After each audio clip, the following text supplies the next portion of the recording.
UFC 319 is this weekend, and I'm here to bring my favorite props, favorite favorites, underdogs, parlays, and a couple lottos.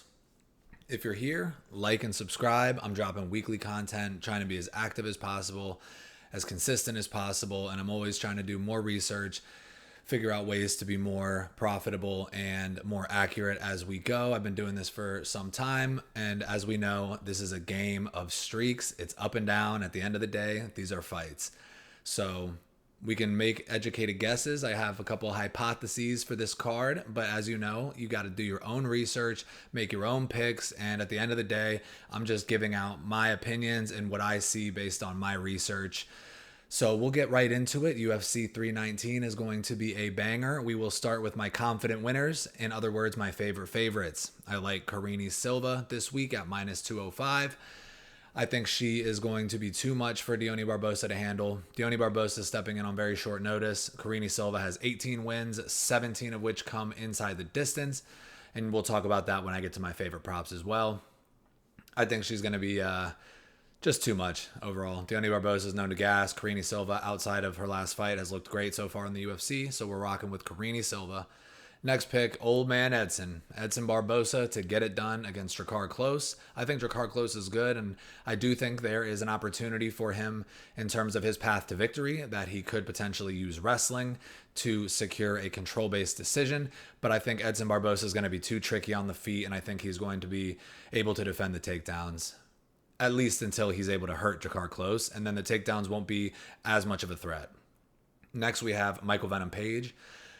This might be the most biased pick in the favorite favorites because I really like MVP. I kind of just want to see him win. I'm a big fan of Jared Cannonier as well. These guys are both a little bit older, but they're middleweight, so it doesn't really matter as much.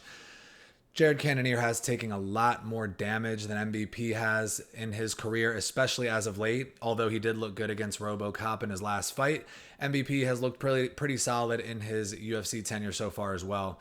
So I'm going to look at MVP to keep his distance, use his awkward style to potentially win a 30-27 or 29-28 decision over Jared Cannonier. I think it could look similar to the Izzy fight where Jared Cannonier isn't as willing to just blitz forward and engage, and he kind of gets picked apart from the outside.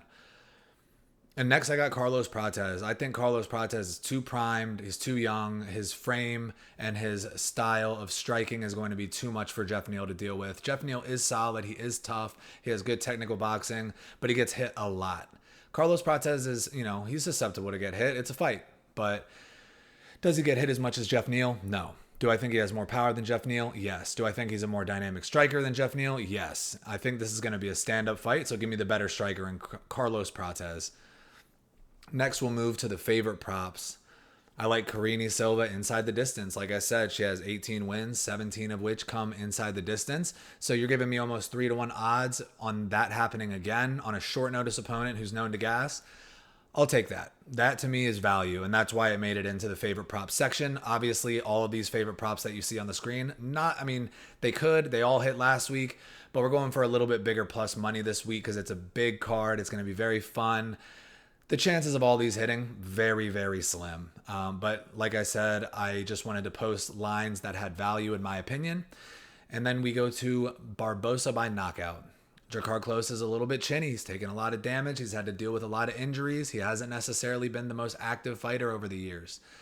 I think Barbosa is going to hurt him, and I think he could possibly do it early, starting with the body, and then he'll move up to the head and potentially get Drakkar Klose out of there. So, again, 3-1 odds for Barbosa to find a finish. I like that. I think there's value there. And then next we got short notice Sasarkayev, round 1 KO. The odds are not yet out, but he finishes every fight pretty much in the first round. Dana White loved this guy. He scrambled to get him a fight for this card.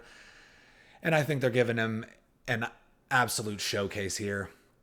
I don't know that much about his opponent, but I know that the UFC knows what they're doing, and I know Dana White loves this guy. So I think he's going to go out there and deliver exactly what Dana White's looking for, and that's going to be an electrifying first-round knockout. So when we get the props for that, we'll know. Hopefully it's plus money. We'll see. Next, we have GM3 by sub at plus 440. As you know, if you watch my previous full card breakdown, I picked Mikhail Olegchaychuk to win. I just think GM3 by sub at plus 440 is juicy. We've seen McCall Olekjacek get subbed various amount of times. GM3, I think, has the record for most subs in the division. He is a finish or be finished fighter.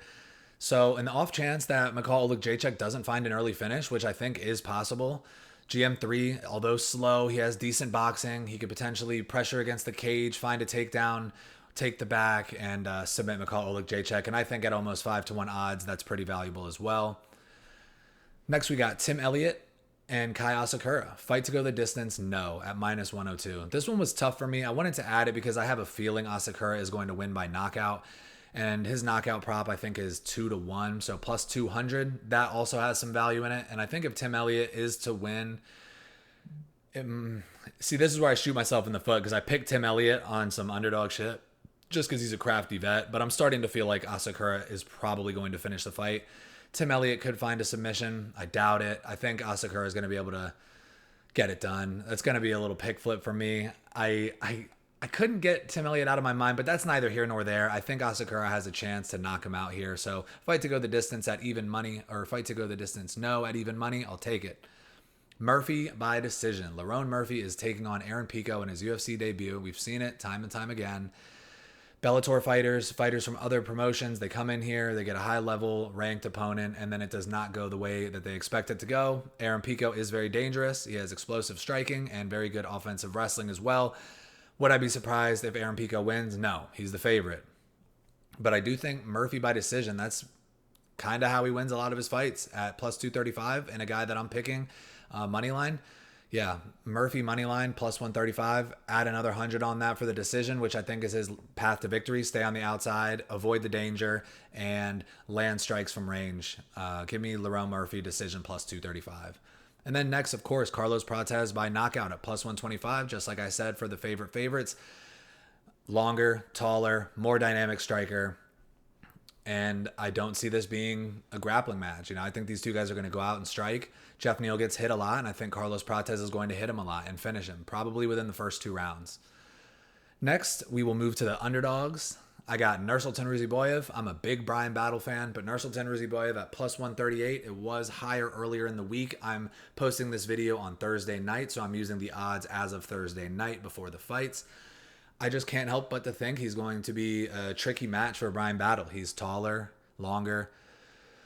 And, I don't think Brian Battle is going to be able to bully him against the cage here. I think it's going to be a striking fight. I'm sure that some grappling could get mixed in. I think it's going to be relatively even on both sides, but something's telling me Ruziboyev, his height is going to be a difference maker here.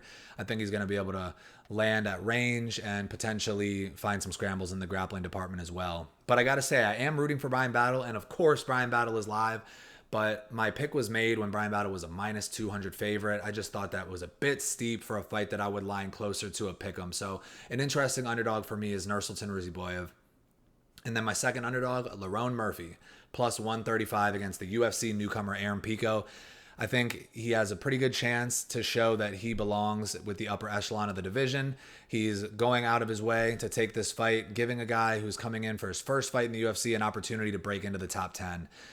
And I like Aaron Pico, but something about that is just, I think the UFC is like, man, fuck you, Lerone Murphy. We're going to give you this explosive striker with great wrestling and hope that he takes your spot because he's more exciting. And I agree he is more exciting, but that kind of makes me root for Lerone Murphy. And I do think Lerone Murphy has the skill set to get it done. He could get knocked out, yes, but at dog money, give me the guy who's tried and true in the UFC, undefeated at 16-0, Lerone Murphy, plus 135. And next we got the middleweight champion, Dricus du Plessis at plus 205. Of course, Khamzat Chimaev, he's the boogeyman. We all know it. He's incredible. But we have seen him gas out a little bit. And I know he's training for a 5-round fight here. I'm sure his cardio is going to be on point. But when he gets in there, he's an absolute mauler. He's a beast. So sometimes he can't help himself. If he smells like a finish is getting close, he will put his foot on the gas. And if he's not able to get Dricus du Plessis out of there, I think it's going to be big trouble for Khamzat. I think the middleweight champion is live here at plus 205, 2-1 odds for the guy who has showed that he has what it takes to win against the elite in the division. Khamzat Chimaev, of course, he is live. He's a 3-1 favorite. But I'm going to go out and say Dricus du Plessis is too dialed, too primed, and he has the confidence of a champion right now. I think he has a very good chance to get it done, especially if this fight goes into the later rounds. I'm very excited for this fight. It's one of my most anticipated fights of the year. Next, we'll move into parlays. So first, I got my dog parlay, Murphy and Ruziboyev at plus 459. I think that has a decent shot. Like I said, I'm nervous about Ruziboyev. I think that's a very close fight, but I just wanted to put in the doggy style parlay at plus 459. Next, we got two of my favorite favorites, Carini Silva and Carlos Prates, little two-leg parlay that'll get you plus money at plus 109.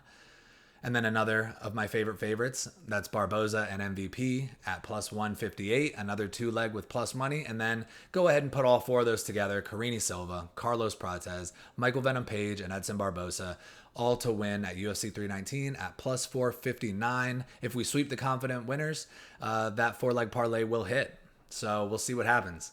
Next, I got a couple lottos. I always add a couple on the cuff on Twitter at Michael_AQUIN0, the number 0. I will post some plays on there last minute because it's all about vibes on Saturday afternoon. But the lottos that I think, these are obviously, look at the odds. The likelihood of these hitting are not high, but we are known to hit them. So I got Hooper KO. I think he has solid ground and pound. Alex Hernandez should be able to defend the submission at least a little bit. I think it's going to be up to Hernandez which way he gets finished. If this fight goes the way I think it could, either he's going to let up and just get submitted, or he's going to fight the submission and get pounded. I could see it going the distance, but I like Hooper at KO plus 600. That's juicy odds. And then give me Silva KO. She has 9 KOs on her record, 8 submissions. Silva by KO is plus 1100. So if you take Hooper KO at plus 600 and Carini Silva KO at plus 1100, that gets you right around plus 8,000 odds. I think that's absolutely crazy. Throw 10 on it, you might win 800. Next, we got Lerone Murphy by decision, Barbosa by KO, and Carlos Prates by KO. That gets you plus 2877. I actually think that parlay is pretty live. For the odds, almost 30-1. That's pretty live. And then my last, this one might be my favorite. We got Carini Silva inside the distance, Kai Asakura by KO, and Chase Hooper by sub. And that lands you at plus 3012. I honestly think that one of those has a chance to hit if I'm being real. But at the same time, look at the odds. They're absolutely crazy. You don't want to go out and throw your whole bankroll on a lotto. That's why we have the favorite section, the favorite props, and the safe parlays. But of course, if you're watching this video, like and subscribe, but also do your own research and make sure to always bet responsibly. It's a dirty game out here. You know the judges are crooked. If these fights go to the scorecards, we never know what's going to happen. And at the end of the day, these are fights. You could have the most confident pick in the world, and he goes out there and he gets nuked. It happens. A fight is a fight, and anybody is live to win, even if they only have a puncher's chance. Of course, like the video, share it with your friends if they're looking for some picks. These are just my thoughts. You could watch and do your own research and have a completely different opinion on what is going to happen than I do. And that's why it's very important you do your own research. Always bet responsibly. Again, I cannot stress it enough. And most importantly, have fun watching the fights. UFC 319 is going to be an absolute banger. One of the most stacked cards of the year. We're going to be back for the recap on Sunday, and I'm looking forward to it. I will see you guys soon.